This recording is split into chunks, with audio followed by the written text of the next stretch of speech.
Reporter breaking വാർത്തയിലേക്കാണ്. പാലക്കാട്ടെ സർക്കാർ വനിതാ ശിശു ആശുപത്രിയിൽ ചോർച്ച രൂക്ഷം. കുട്ടികളുടെ ward, antenatal ward, labour room എന്നിവിടങ്ങളിലാണ് ചോർച്ച. വെള്ളം തറയിൽ പടരാതിരിക്കാൻ വാർഡുകളിൽ ജീവനക്കാർ ബക്കറ്റ് നിരത്തിയിരിക്കുകയാണ്. അധികൃതർ നടപടി സ്വീകരിക്കുന്നില്ല എന്നാണ് പരാതി. നമുക്ക് ആ ദൃശ്യങ്ങൾ കാണാം.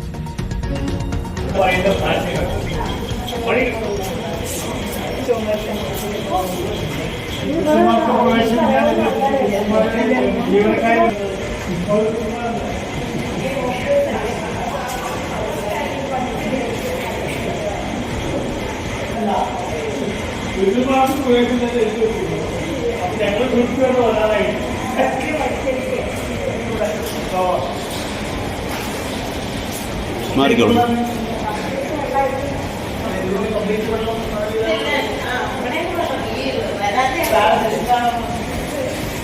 ശരി, രോഗികളുടെയും കൂട്ടിരിപ്പുകാരുടെയും ജീവന് ഭീഷണിയുള്ളതിനാൽ ഉടൻ നടപടി വേണമെന്നാണ് ആശുപത്രി വികസന സമിതി ആവശ്യപ്പെടുന്നത്.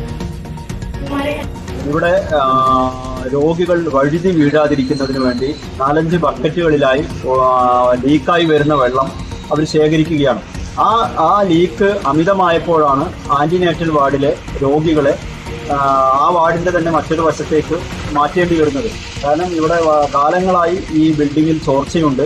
ഇത് ഏതെങ്കിലും തരത്തിലുള്ള ഒരു അപകടം ഉണ്ടായതിനു ശേഷം മാത്രം അതിനെക്കുറിച്ച് അന്വേഷണം നടത്തുകയും അതിനെ പ്രതിവിധി തേടുകയും ചെയ്യുന്ന ആരോഗ്യവകുപ്പിന്റെ സമീപനത്തിന്റെ ഏറ്റവും ഒടുവിലത്തെ ഉദാഹരണമാണ്. ഇക്ബാൽ അറക്കലുണ്ട്. ഇക്ബാൽ, ഒരു ആശുപത്രിയിലെ കാഴ്ചയാണ് നമ്മൾ കാണുന്നത്. മാത്രമല്ല, ലേബർ റൂം ഉൾപ്പെടെ ചോർന്നൊലിക്കുന്ന ഒരു സാഹചര്യം. ബക്കറ്റുകൾ നിരത്തി വെച്ച് ഈ ചോർച്ച തടയേണ്ടുന്ന ഒരു അവസ്ഥയാണ് അവിടുത്തുകാർക്ക്. എന്താണ് ഇതിലൊരു നടപടി ഉണ്ടാകാത്തത്? മാത്രമല്ല, ഇത്തരത്തിൽ നിരന്തരം വെള്ളം വീട് ചുമരുകൾ കുതിർന്നാൽ അത് തകർന്നു വീഴാനും സാധ്യതയുണ്ടല്ലോ. വിനീത, കോട്ടയം മെഡിക്കൽ കോളേജ് ആശുപത്രിയിൽ നടന്ന ഒരു ദുരന്തം നമ്മുടെ മുന്നിൽ നിൽക്കുന്നുണ്ട്. ആ സമയത്താണ് ഇത്തരത്തിൽ പാലക്കാട് കുട്ടികളുടെയും വനിതകളുടെയും സർക്കാർ ആശുപത്രിയിൽ നിന്ന് ഇത്തരത്തിലുള്ള ദൃശ്യങ്ങൾ പുറത്തു വരുന്നത്. ആശുപത്രിയിൽ വലിയ രീതിയിലുള്ള ചോർച്ചയാണ് ഉള്ളത്. കുട്ടികളുടെ വാർഡിൽ, പ്രത്യേകിച്ചും ഗർഭിണികൾക്ക് പരിചരണം നൽകുന്ന വാർഡിൽ ഉൾപ്പെടെ ചോർച്ചയുണ്ട്. ലേബർ റൂമിൽ ചോർച്ചയുണ്ട്. അവിടെ ഈ ചോർന്നിരിക്കുന്ന വെള്ളം അത് തറയിൽ പടരാതിരിക്കാൻ വേണ്ടി ആശുപത്രിയിലെ ജീവനക്കാർ ബക്കറ്റ് വെച്ച് ആ വെള്ളം പിടിക്കുന്നൊരു സാഹചര്യമാണുള്ളത്. ഈ ആശുപത്രിയുടെ മുകൾ നിലയിൽ ഒരു റൂഫ് ഇട്ടാൽ ഈ ചോർച്ച ഒരു പരിധിവരെ പരിഹരിക്കാൻ കഴിയുമെന്ന് പല ആളുകളും ആശുപത്രി അധികൃതർക്ക് നിർദ്ദേശം നൽകിയതാണ്. പക്ഷേ അതുമായി ബന്ധപ്പെട്ട യാതൊരു നടപടിയും ആശുപത്രി അധികൃതർ സ്വീകരിക്കുന്നില്ല എന്നാണ് ആശുപത്രി വികസന സമിതി തന്നെ ആരോപിക്കുന്ന പ്രധാനപ്പെട്ട ആക്ഷേപം എന്ന് പറയുന്നത്. ഏതായാലും വലിയ രീതിയിൽ ആളുകൾ ബുദ്ധിമുട്ടുന്നുണ്ട്, രോഗികൾ ബുദ്ധിമുട്ടുന്നുണ്ട്, അവരുടെ കൂട്ടിരിപ്പുകാർ ബുദ്ധിമുട്ടുന്നുണ്ട്. പ്രത്യേകിച്ചും ഗർഭിണികൾ ചികിത്സ തേടുന്ന ഒരു ആശുപത്രിയാണ് ഈ പാലക്കാട്ടെ വനിതകളുടെയും കുട്ടികളുടെയും ആശുപത്രി. അവിടെ ഗർഭിണികൾക്ക് പരിചരണം നൽകുന്ന ആന്റിനേറ്റൽ വാർഡിൽ ഉൾപ്പെടെ ഈ ചോർച്ചയുണ്ട്. അവിടെയാണ് ഇത്തരത്തിൽ ബക്കറ്റ് വെച്ച് വെള്ളം പിടിച്ച് പുറത്ത് ഒഴിച്ചു കളയേണ്ട ഒരു സ്ഥിതി വരെ ഉണ്ടായിട്ടുള്ളത്. ഏതായാലും എത്രയും പെട്ടെന്ന് ഈ പ്രശ്നത്തിന് ഒരു പരിഹാരം വേണം. ഈ കെട്ടിടത്തിന് മുകളിൽ ഒരു റൂഫ് പണിതാൽ ഈ പ്രശ്നത്തിന് പരിഹാരം കാണാൻ കഴിയും എന്നുള്ളതാണ് ഒരു നിർദ്ദേശം വന്നിരിക്കുന്നത്. പക്ഷേ ആ നിർദ്ദേശങ്ങളൊന്നും ആശുപത്രി അധികൃതർ പരിഗണിക്കുന്നില്ല എന്നുള്ളതാണ് പ്രധാനപ്പെട്ട ആക്ഷേപമായി നിലനിൽക്കുന്നത്.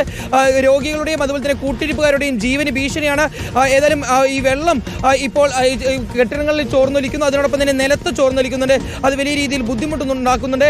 ലേബർ റൂമിലും ഇത്തരത്തിൽ ചോർച്ചയുണ്ട്. ഏതായാലും ആന്റിനേറ്റൽ വാർഡിലുണ്ടാകുന്ന രോഗികളെ മറ്റൊരു ഭാഗത്തേക്ക് താൽക്കാലികമായി മാറ്റിയിട്ടുണ്ട് എന്നാണ് നിലവിൽ ലഭ്യമായിട്ടുള്ള വിവരം. ഏതായാലും ഈ പ്രശ്നത്തിന് എത്രയും പെട്ടെന്ന് ഒരു പരിഹാരം കാണണമെന്നാണ് ആശുപത്രി വികസന സമിതിയുടെയും രോഗികളുടെയും ആവശ്യം. വിനീത, ശരി, ജീവനക്കാർ ബക്കറ്റ് നിരത്തുകയാണ് അവിടെ വാർഡുകളിൽ ചോർച്ച തടയുന്നതിന് വേണ്ടി എന്നതാണ്. അടിയന്തര നടപടി വേണ്ടുന്ന വിഷയം തന്നെയാണ് ഇക്ബാൽ അറക്കൽ ചൂണ്ടിക്കാണിക്കുന്നത്. നമുക്ക് തിരിച്ചെത്താം ഒരു ചെറിയ ഇടവേള.